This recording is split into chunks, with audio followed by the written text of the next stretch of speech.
வணக்கம் நண்பர்களே. இலவச மாதிரி தேர்வு 12ற்கான விடைகள் பார்த்துக்கிட்டு இருக்கோம். இதில் இலவச மாதிரி தேர்வு பொது அறிவு சம்பந்தமான மீதமுள்ள 50 வினாக்களுக்கு விடைகள் பார்க்கலாம். 51வது கேள்வி, மின்னோட்டம் மற்றும் மின்னழுத்த வேறுபாடு ஆகியவற்றிற்கிடையேயான தொடர்பினை நிறுவியவர். இதற்கான ஆன்சர் பார்த்தீங்கன்னா ஆப்ஷன் ஏ ஜார்ஜ் சைமன் ஓம். இவருடைய விதியை தான் ஓம் விதி அப்படின்ட்டு சொல்கிறாங்க. அடுத்ததாக 52வது கேள்வி, ஒரு குதிரை திறன் என்பது டேஸ் ஆகும். ஒரு குதிரை திறன் என்பது பார்த்தீங்கன்னா ஆப்ஷன் பி 746 வாட். அதாவது இது மின் திறனை அளவிட பயன்படுத்தப்படுகிறது. அடுத்த 53வது கேள்வி, கிலோவாட் மணி என்பது எதனுடைய அலகு? இது பார்த்தீங்கன்னா ஆப்ஷன் சி மின்னாற்றலினுடைய அலகு தான் கிலோவாட் மணி. இதை ஒரு யூனிட் அப்படின்ட்டு சொல்லுவாங்க. ஒரு கிலோவாட் மணியை ஒரு யூனிட் அப்படின்ட்டு சொல்லுவாங்க. அடுத்த 54வது கேள்வி, மனிதர்களால் கேட்கப்படும் ஒலியானது நமது காதுகளில் டேஸ் வினாடிகளுக்கு நிலைத்திருக்கும். இதற்கான ஆன்சர் பார்த்தீங்கன்னா ஆப்ஷன் ஏ 0.1 வினாடி. அடுத்து 55வது கேள்வி, மனிதனால் உணரக்கூடிய செவியுணர் ஒலியின் அதிர்வெண். இதற்கான ஆன்சர் பார்த்தீங்கன்னா option B 20 kilo hertz. 20 hertz to 20,000 hertz அதுவரை நம்மளால் கேட்க முடியும். 20,000 ஹெர்ட்ஸுங்கிறது 20 கிலோ ஹெர்ட்ஸ். 56வது கேள்வி, பொறுத்துக குற்றொலி. குற்றொலி என்னன்னு பார்த்தீங்கன்னா 10 ஹெர்ட்ஸுங்கிறது குற்றொலி. எதிரொலி பார்த்தீங்கன்னா அல்ட்ரா சோனோகிராஃபி.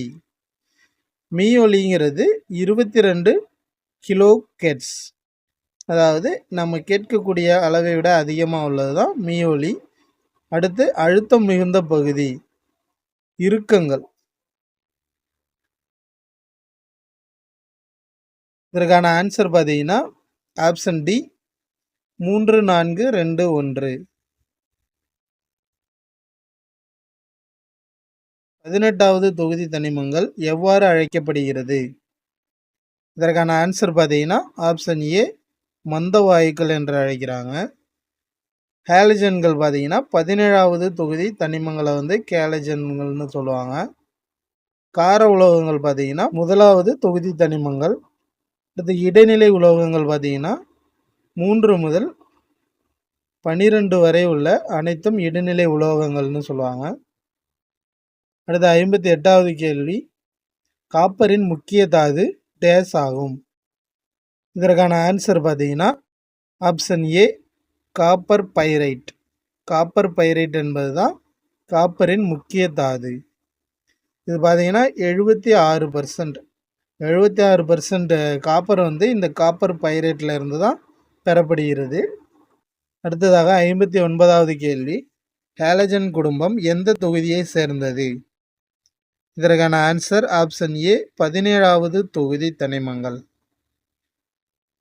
அடுத்த 60வது கேள்வி, தாவர செல்களில் செல் பகுப்பு நிகழ்வை ஊக்குவிக்கும் தாவர ஹார்மோன்கள் டேஸ் ஆகும். இதற்கான ஆன்சர் ஆப்ஷன் டி சைட்டோகைனின்கள். அடுத்த 61வது கேள்வி, இது பிற நாளமில்லா சுரப்பிகளை ஒழுங்குபடுத்தி கட்டுப்படுத்துவதால் தலைமைச் சுரப்பி என்று அழைக்கப்படுகிறது. இதற்கான ஆன்சர் பார்த்தீங்கன்னா ஆப்ஷன் ஏ பிட்யூட்டரி சுரப்பி. பிட்யூட்டரி சுரப்பி தான் தலைமைச் சுரப்பின்னு சொல்கிறாங்க. ஏன்னா இது மற்ற நாளமில்லா சுரப்பிகளை கட்டுப்படுத்துது. அடுத்த 62வது கேள்வி, டேஸ் ஹார்மோன் காலத்தூதுவர்கள் என்றும் அழைக்கப்படுகிறது. இதற்கான ஆன்சர் பார்த்தீங்கன்னா ஆப்ஷன் சி மெலட்டோனின். மெலட்டோனின் பார்த்தீங்கன்னா பீனியல் சுரப்பியில் சுரக்கப்படுறது அந்த மெலட்டோனின். 63வது கேள்வி, விந்தகம் மூலம் சுரக்கப்படும் இனப்பெருக்க ஹார்மோன். இதற்கான ஆன்சர் பார்த்தீங்கன்னா ஆப்ஷன் ஏ டெஸ்டோஸ்டிரான்.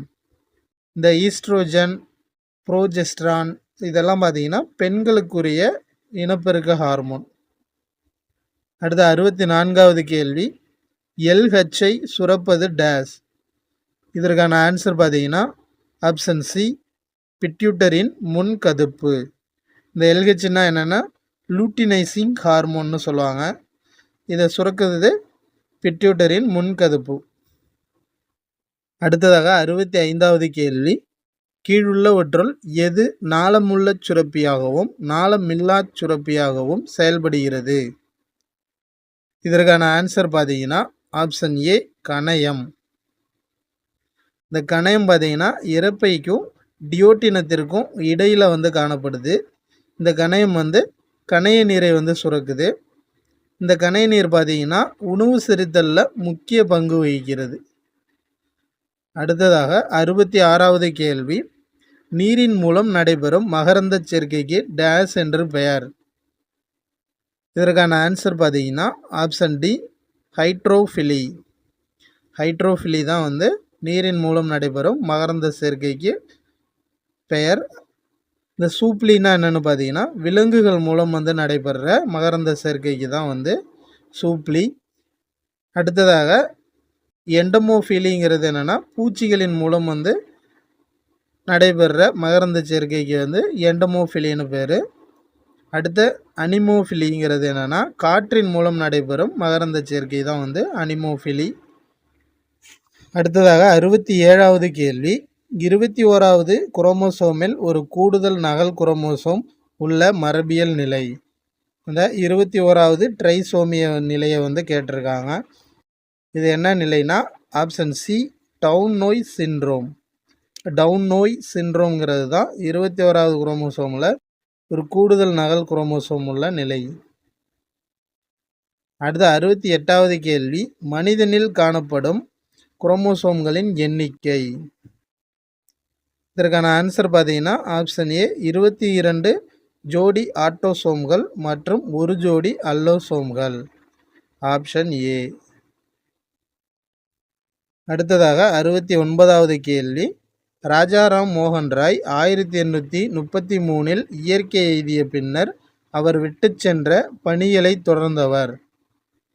இதற்கான ஆன்சர் பார்த்தீங்கன்னா ஆப்ஷன் பி தேவேந்திரநாத் தாகூர். இவர் யாருன்னா ரவீந்திரநாத் தாகூரினுடைய தந்தை தான் தேவேந்திரநாத் தாகூர்.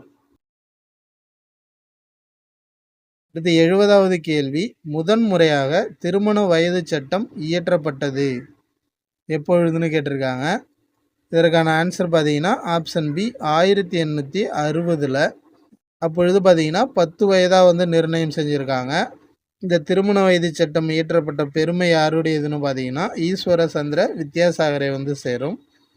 அடுத்து 71வது கேள்வி, பிரார்த்தனை சமாஜம் எனும் அமைப்பை நிறுவியவர். இதற்கான ஆன்சர் பார்த்தீங்கன்னா ஆப்ஷன் ஏ ஆத்மராம் பாண்டுரங். ஆத்மராம் பாண்டுரங்குங்கிறவர் தான் இந்த பிரார்த்தனை சமாஜத்தை நிறுவியிருப்பார். எப்போதுனா 1867. இந்த பிரார்த்தனை சமாஜம் பார்த்தீங்கன்னா பிரம்ம சமாஜத்தின் துணை அமைப்பாக நிறுவப்பட்டிருக்கு. அடுத்ததாக 72வது கேள்வி, பிரம்மஞான கருத்துக்களை தன்னுடைய நியூ இந்தியா காமன்வெல் எனும் செய்தித்தாள்களின் மூலம் பரப்பியவர். இதற்கான ஆன்சர் பார்த்தீங்கன்னா ஆப்ஷன் பி அன்னி பெசன்ட். இந்த அன்னி பெசன்ட் பார்த்தீங்கன்னா ஹெச்எஸ் ஆல்காட்டின் மறைவுக்கு பின்பு பிரம்மஞான சபையின் தலைவராக நியமிக்கப்பட்டிருப்பார். அடுத்ததாக 73வது கேள்வி, ராஸ்ட் கோப்தார் யாருடைய முழக்கம். இதற்கான ஆன்சர் பார்த்தீங்கன்னா ஆப்ஷன் ஏ பார்சி இயக்கம். இந்த பார்சி இயக்கம் பார்த்தீங்கன்னா 1851 துவங்கப்பட்டிருக்கும். இதை துவங்கியவர் யாருன்னா பர்துன்ஜி நவ்ரோஜி. இந்த ராஸ்ட் கோப்தாருங்கிறதுக்கு பொருள் என்னன்னு பார்த்தீங்கன்னா உண்மை விளம்பி. அடுத்ததாக 74வது கேள்வி, சத்யார்த்த பிரகாஷ் எனும் நூலின் ஆசிரியர் யார். இதற்கான ஆன்சர் பார்த்தீங்கன்னா ஆப்ஷன் ஏ தயானந்த சரஸ்வதி. சத்யார்த்த பிரகாஷ்ங்கிற நூலின் ஆசிரியர் யாருன்னா தயானந்த சரஸ்வதி. இந்த தயானந்த சரஸ்வதி வந்து 1875 ஆரிய சமாஜம் என்ற அமைப்பை வந்து நிறுவியிருப்பார். இவருடைய முக்கியமான முழக்கம் என்னன்னு பார்த்தீங்கன்னா, வேதங்களுக்கு திரும்பச் செல்வோம். அடுத்து 75வது கேள்வி. கூற்று: ஜோதிபா பூலே ஆதரவற்றோருக்கான விடுதிகளையும் விதவைகளுக்கான காப்பகங்களையும் திறந்தார். காரணம் பார்த்தீங்கன்னா, ஜோதிபா புலே குழந்தை திருமணத்தை எதிர்த்தார், விதவை மறுமணத்தை ஆதரித்தார். இதற்கான ஆன்சர் பார்த்தீங்கன்னா ஆப்ஷன் ஏ. கூற்று சரி, ஆனால் காரணம் வந்து கூற்றுக்கு பொருத்தமானதாக வந்து இல்லை. ஏன்னா இது இரண்டுமே சரிதான், ஆனால் இதனுடைய கூற்றினுடைய காரணம் வந்து பொருத்தமா இல்லை. அடுத்ததாக 76வது கேள்வி. வேலு நாச்சியாரின் உடையாள் என்ற பெண்களின் படைப்பிரிவை தலைமையேற்று வழிநடத்தியவர். இதற்கான ஆன்சர் பார்த்தீங்கன்னா ஆப்ஷன் ஏ குயிலி. குயிலி வந்து வேலு நாச்சியாரினுடைய தோழி. அடுத்ததாக 77வது கேள்வி. வேலூர் கோட்டையில் புதிய இராணுவ விதிமுறைகளை அறிமுகப்படுத்த காரணமாயிருந்த தலைமை தளபதி யார்? இதற்கான ஆன்சர் பார்த்தீங்கன்னா option C sir John Cradock. அடுத்ததாக 78வது கேள்வி. நீல் தர்பன் நாடகம் மூலமாக இண்டிகோ பயிரிடும் விவசாயிகளின் இன்னல்கள் குறித்து ஆங்கிலேயரின் கவனத்துக்கு கொண்டு சென்றவர். இதற்கான ஆன்சர் பார்த்தீங்கன்னா ஆப்ஷன் ஏ தீனபந்து மித்ரா.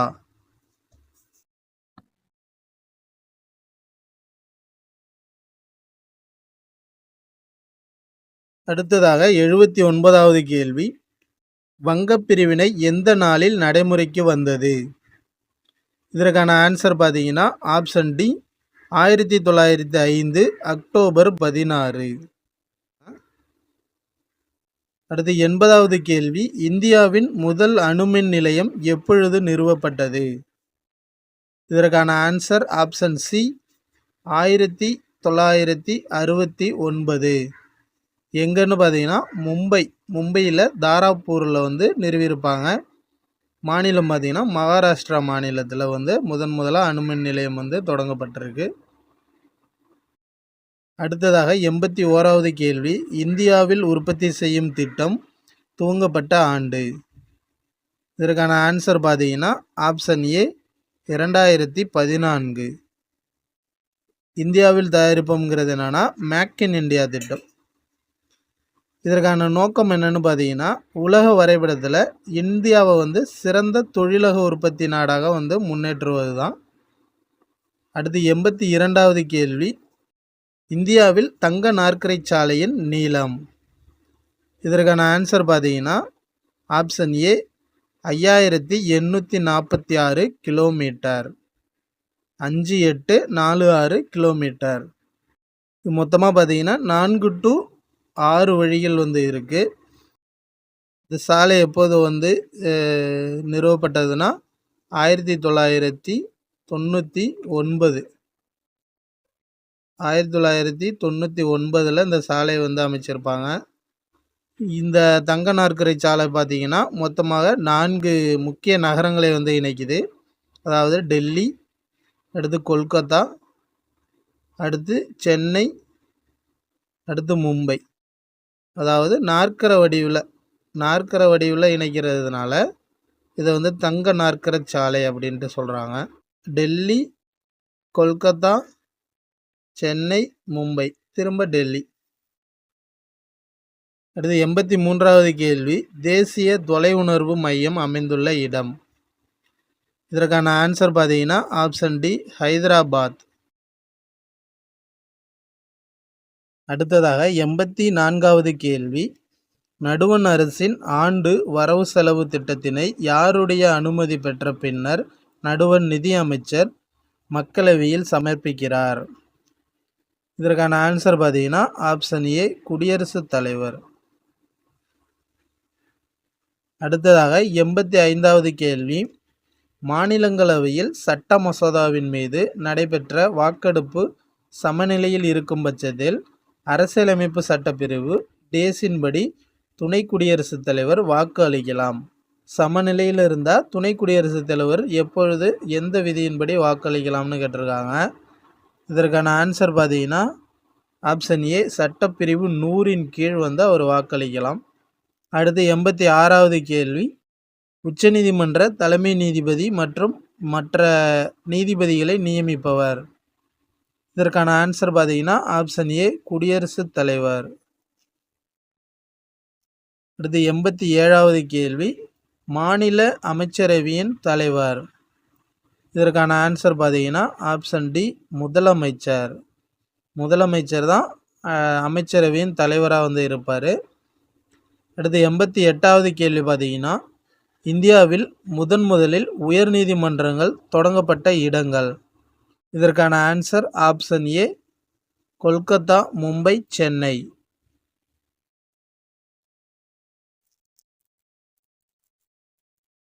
எண்பத்தி 89வது கேள்வி, பதிவேடுகளின் நீதிமன்றமாக செயல்படுவது.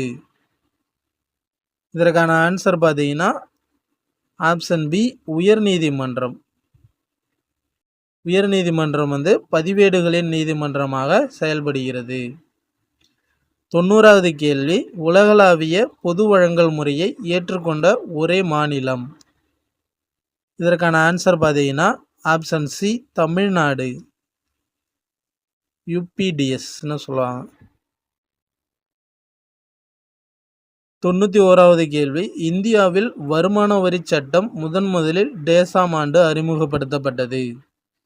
இதற்கான ஆன்சர் பார்த்தீங்கன்னா ஆப்ஷன் ஏ, 1860. இதை யார் அறிமுகப்படுத்தினான்னா சர் ஜேம்ஸ் வில்சன்.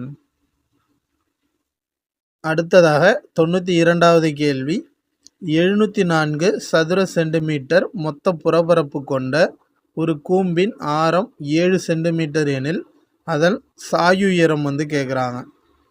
நமக்கு என்ன கொடுத்துருக்காங்கன்னா கூம்பினுடைய மொத்த புறப்பரப்பு கொடுத்துட்டாங்க. எவ்வளவுனா 704 சதுர சென்டிமீட்டர். அப்போ கூம்பின் மொத்த புறப்பரப்பிற்கான ஃபார்முலா என்னன்னு பார்த்தீங்கன்னா pi R L plus R. இதுதான் வந்து ஃபார்முலா. அப்போ நமக்கு இதனுடைய டோட்டல் எவ்வளோ கொடுத்துட்டாங்க, 704ன்னு கொடுத்துட்டாங்க. 704 சென்டிமீட்டர் சதுர சென்டிமீட்டர். இப்போ நம்ம வந்து பைக்கு உள்ள மதிப்பு என்னென்னா 22/7ன்னு எடுத்துக்கலாம்.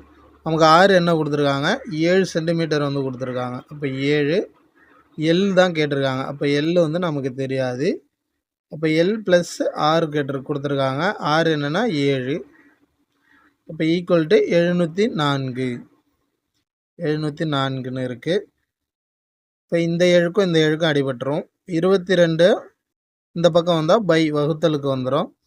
அப்போ 704 22ஆல் வகுத்தோம்னா நமக்கு என்ன கிடைக்குன்னா 32ன்னு கிடைக்கும். இப்போ 32 இங்கே என்ன இருக்குன்னா எல் ப்ளஸ் 7 இருக்குது. அப்போ இங்கே ப்ளஸில் இருக்குது. இந்த பக்கம் வந்தால் மைனஸ் ஆகிடும். 32 மைனஸ் 7 எவ்வளோன்னா மிச்சம் 25ன்னு கிடைக்கும். அப்போ நமக்கு எல் வந்து கிடைச்சிருக்கு. எல் என்னென்னா ஆப்ஷன் பி, 25 சென்டிமீட்டர். இப்போ நமக்கு வந்து கூம்பினுடைய மொத்த புறப்பரப்பினுடைய ஃபார்முலா வந்து தெரியணும். இது என்னென்னா pi R into L plus R. அடுத்து 93வது கேள்வி பார்த்தீங்கன்னா, உயரம் 2 மீட்டர் மற்றும் அடிப்பரப்பு 250 சதுர மீட்டர் கொண்ட ஒரு உருளையின் கன அளவை காண்கன்னு கேட்டிருக்காங்க. அப்போ உருளையின் கன அளவுக்கான ஃபார்முலா நமக்கு தெரியணும். இதில் என்னென்னா பை ஆர் ஸ்கொயர்டு ஹச் தான் உருளையின் கன அளவு.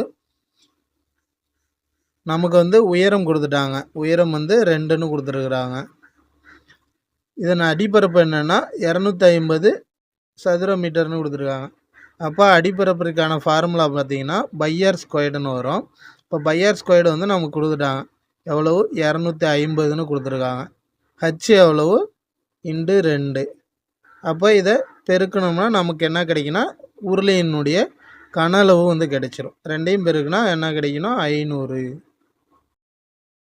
இப்போ ஆப்ஷன் ஏ 500 கன மீட்டர், மீட்டர்ஸ் கியூப்.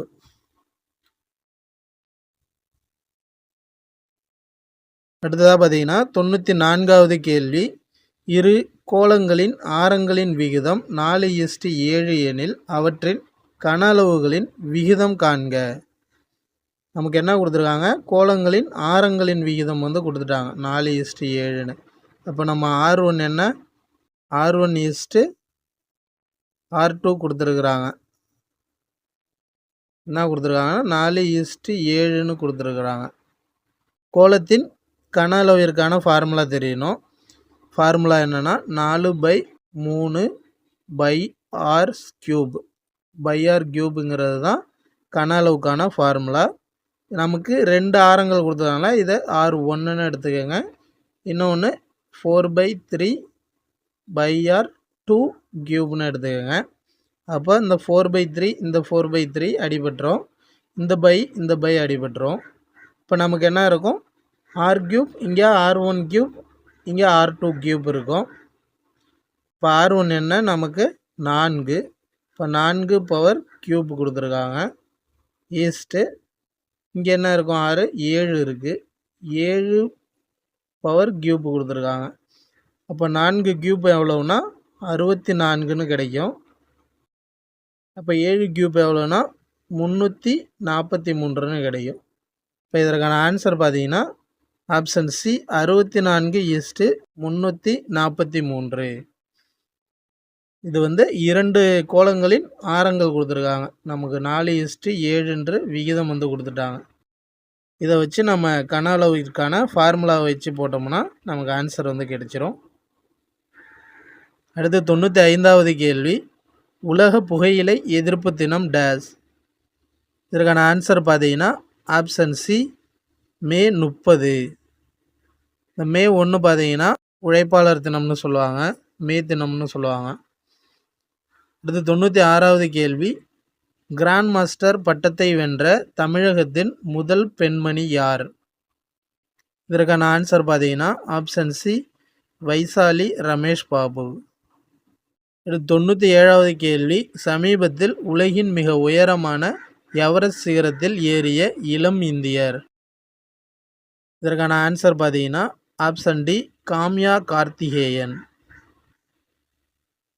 அடுத்து 98வது கேள்வி பார்த்தீங்கன்னா, உலக மகிழ்ச்சி குறியீட்டில் இந்தியாவின் இடம் டேஸ்.